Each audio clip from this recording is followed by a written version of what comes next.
Дулам сайхан бүсгүй өгүүлэг.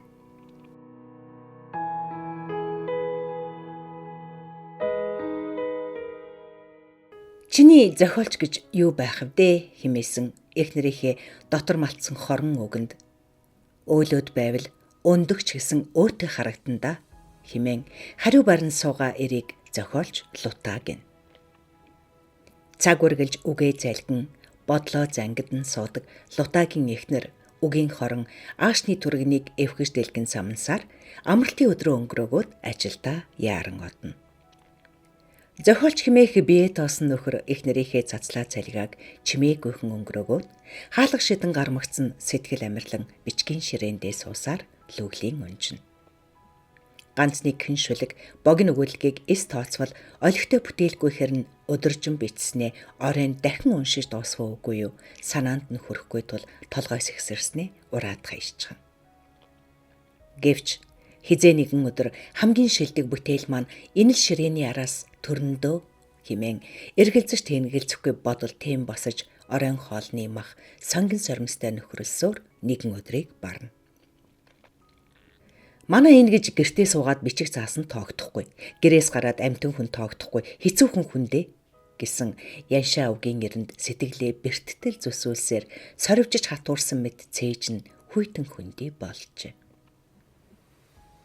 Эхнэрээ инээхтүүдийнхэнд догтлон гэрэлтдэг уйрам сэтгэл химжээгүй их хайр хаашаа ч юм алга болчихсныг хайхч хүсэл төрөхгүй юм.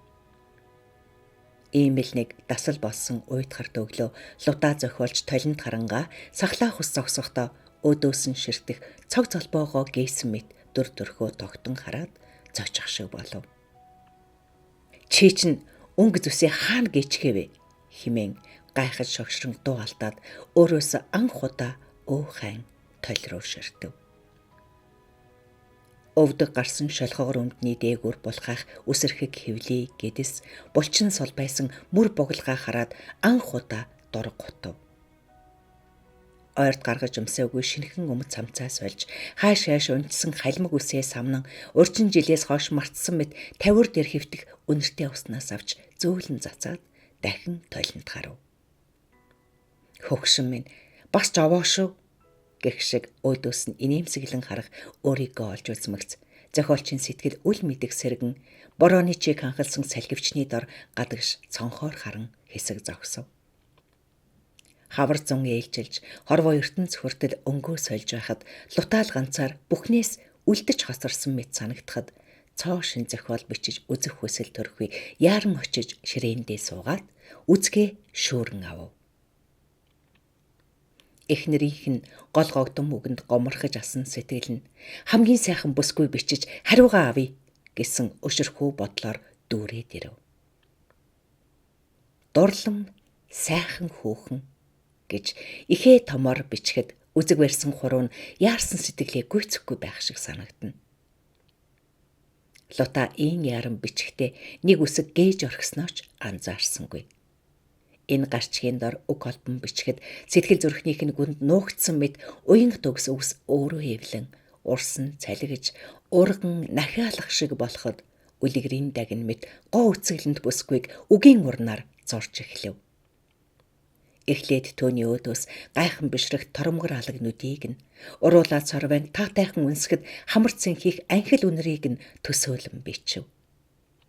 Дурлам сайхан бүсгүйн тухай бичих тусам жигүүр ургах мэт болж хэн нэгэн түнд хэлж өгч бичүүлээд байгаа юм шиг санагдаж эхлэв. Ярих нь хүртэл дуу аялах мэт яруу тансаг бүсгүй өөрийнх нь гараар амлан байх үед догтлон бичсээр л байв. Үстнийх нь ширхгээс эхлээд эрхий хурууных нь хумсны толиог хүртэл бодол төсөөлөлдөө ургуулan бичв. Эмзэг туйхан арс эхнэрийнх нь харцнаас огтын өөр ухаалаг нүд инээмсэглэл нь хүртэл түүндэл зориулагдсан юм шиг бичсэн бүхнийг нь чин сэтгэлээсээ үг үсгээр нь хайрлан уншиж буй юм шиг тийм л торгон мэдрэмжээр онгод хиймэрн ивээгээд байх шиг урам сэргэн. Энэ л агшинд түүний бэлхүүсээр тэрч энгэрт нь наалдах бүсгүйн үсийг нь үнэрлэн буйгаар төсөөлж уяран инээмсэглэж уйлан догтолж бичсээр л байв. Гар болоод сэтгэлээс нь амилан буй бүсгүйдээ нэг л мэдхэд дурлан догдолж хайр сэтгэлдээ шандуурах шахан тачаатан буйгааж анзаарсангүй. Хайрын гэгийн шууд тэр хоёрын дунд нисэлдэн хаах холоос зорин ирсэн аз жаргалын шувуухай өвөр дээр нь эрхлэн буйгаар бас бичв. Хайрлан бичв. Үнсэж инхрийлэн элбэн таалж нэгэн үдшийг жаргалдаа ташууран нэгэн биендээ угсан алдран буйгаар бичв. Өдөржин өндийг завгүй бичээд сая цаг харвал эхнэрийн эрх цагт өгсөн тул хоол хийхээр бостол гэнэт зохиолынхын дүр гоо бүсгүй амилан босож дэргэдэн ирээд ингэрт нь хацраанаа эрхэлж гадагш салхинд гаръя л да гэж хэлж байх шиг санагдав. Хоолоо өөрөө хийж хүрдэг. Би ямар тогооч биш гэж анх удаа омог бардам хилээд арилгасан сонгын гисгээсэн маха тэр чигтэн орхин гадуур хөрмөө өмсөж өнөртэй ус нэмж цацаад гэрээсээ гарав. Бороо ганц нэгээр тусалсаар сэтгэлд нь химжээшгүй аз жаргал гэрэлтэн. Наргүй бүрхэг тэнгэр, ширхэггүй шиврээ бороо сэтгэлд нь хөөр баяр юулээд байх шиг нэг л дотно. Ухаан бодолдоо ургуулan бийжүүлсэн өнөөх эмхтэй дэргэдэн сугдан алхах шиг таатай мэдрэмж шиврээ бороо адил сэтгэлийг дэвтэн. Ийн төсөөлийн бүсгүйгээс сугдан хаа хүрэхээр хаашаа яваагаач үл анзааран алхаж автал дулам химээсэн хөөхөн нэртэй дэлгүүрийн цонхоор нэг л танил бүсгүй инээмсэглэн харах шиг болоход өөрөө ч мэдлгүй хаалгыг түлхэн орвол өдөржин битсэн гоо танхил бүсгүй нь яг л дүрээрээ инээмсэглэн зогсож байв. Эг маггүй ширтэлцэн худалдагч бүсгүй зохиолч хоёрын харц зөрөлдөн хоёулангийнхэн зүрхийг цахилгаан гүйдлэр холбочих шиг болов. Гайхсан мэд тас ширтэн зогссон бүсгүй та юу сонирхож явна гэж хэлээд ичингүйрэн харц болгов. Би үүнийг гэд гоёмсог уттай бэлгийн багц руу таамагаар заав. Ингээд л мөнгөө төлөөд эргэж гарсан лутаагийн зүрх цээжиндээ багтахгүй цохилон байв. Эргэн харсаар гэрээхээ зүг алхсаар дотгош орвол эхнэр нь улаан нүүрэн дээр нь буун ирэв. Өдөржин бичсэн зохиолыг нь хумин базаж өөдөөс нь шидлэв. Долом гэж хэн юм бэ? Хэний тухай бичээд байгаа юм? Гэж нэг дуу тэнгэрт, нэг дуу газарт хашгирч өгтөв.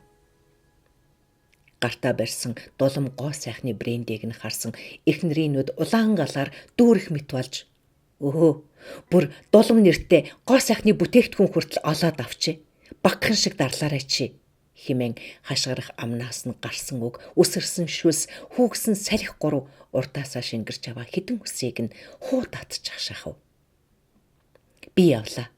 Чамаас бүр мөсөн явлаа гэд тортой бэлгийг нь өшөглөх шахам зайлуулж савлаа тавьсан хувцаа шүүрч аваад үгс үггүй зөрөн гарч одсон эхнэрийнхээ араас харсаар хоцров. Манер дэлгүүрээс авсан бэлгээ аргадах мэт тэрсээр цонхоор харвал эхнэрийнх нь машины дэргэд тамхи хасаан зогсож буй хээнцэрээр цүнхийг нь тосгон авч арын суудлал дээр тавиад машинд нь сууж буй харагдав. Лута эхнэртээ өчөөхөнч гомдсонгүй. Бас харамссангүй. Бид хоёрт үр хүүхэд байгаагүй нь их юм да химээсэн тэнэгдүүхэн бодолд ээрэгдэн буцаж алхахдаа эхнэрийнх нь гарт базагдаж шалаар дүүрэн хаягдсан зохиолоо цуглуулж аваад урчид хумирсан хуудас бүрийг тэнийлгэн суутал түүний зохиолын нэр дурлам сайхан бүсгүй бус дулам сайхан бүсгүй химээсэн нь дооглох мэт өөдөөс нь дурайж байв. Ердөөл ганцхан үсэг орхиод бичгэд амьдрал орвонгоороо эргэх алдаа болдгийг лута яахан мэдэх вүлээ. Хүмүүс амьдрал дурштай буцаан цуглуулж барахгүй олон алдаа гаргаж л байдагч үсэг алдаад амьдралаа алдах ялт унаж буй эсвэл амьдралаа бүхлээр нь олох баярт үйл явдалтай учирч буй нь ганц лутаач байж магадгүй юм. Дулам химэх тодоос тоддурайх зохиолынхоо гарчгийг харж суухтаа л төрөөхөн дэлгүүрийн хаалгаар ороход тосон авсан танил царай алагнууд зөөлөн уруултай эмхтийг эргэн санав. Гэнэт түүний сурчигнийх эсвэл өөрийнх нь үнэр алин болох нь мэдэгдэхгүй тань л үнэр хамартан сэнхив. Лута цааснаа бичсэн зүйлээ эхнээс нь уншвал дэлгүүр таарсан тэр бүсгүй нь цаасан дээр буусан энэ бүсгүйтэй усны тусал мэт адилхан таарч буйг батлав. Үг гэдэг үнэхээр шидтэй ажээ. Тэр өөрөө л төсөөлийн эмэгтэйгээ үгээр зурсан билээ. Гэтэл тэр бүсгүй амилан босоод түүний өөдөөс тоссон. Магадгүй энэ олон бүтлгүүтлийн дараа учрах аз жаргал хүрэх амжилт нь одоо ширээн дээр буй цааснаа үгээр зурагдаж буй ч юм билүү. Хэн мэдэх вүлээ.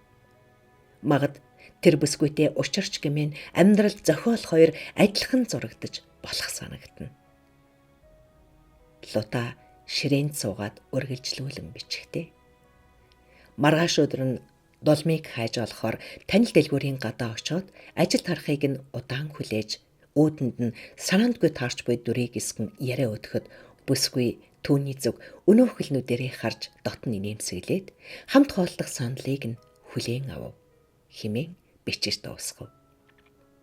Цаасан дээр буусан энэ явдал амьдрал дээр дахин давтагдана гэж зохиолч бүрэн итгээгүй боловч маргааш өдөр нь үнэхээр энэ явдал амьдрал дээр дахин давтагдаж өнөөхөл гэгэн хайрын шувууд ингэр цээжийг нь дамжин нисэн буух шиг санагдсан юм. Дараа нь тэд их хотыг бүхлээр нь харах шилэн цонхтой барилгын хамгийн дээд давхрын ресторанд өөдөөсөө харан оройн зоог барьж суув. Энэ үед дулам гэж дурлам сайхан бүсгүйн тухай бичсэн минь алдаа биш. Ахин цаашлбал хувь тавилангийн бэлэг байжээ гэсэн дэврэн бодолд эргдэн хүсэл мөрөөдөл нь алган дээр буусан хайрын гэрэлт шувуу мэт бодтой дуусаж далавчныхын судлууд солонгорон үзэгдэж байв.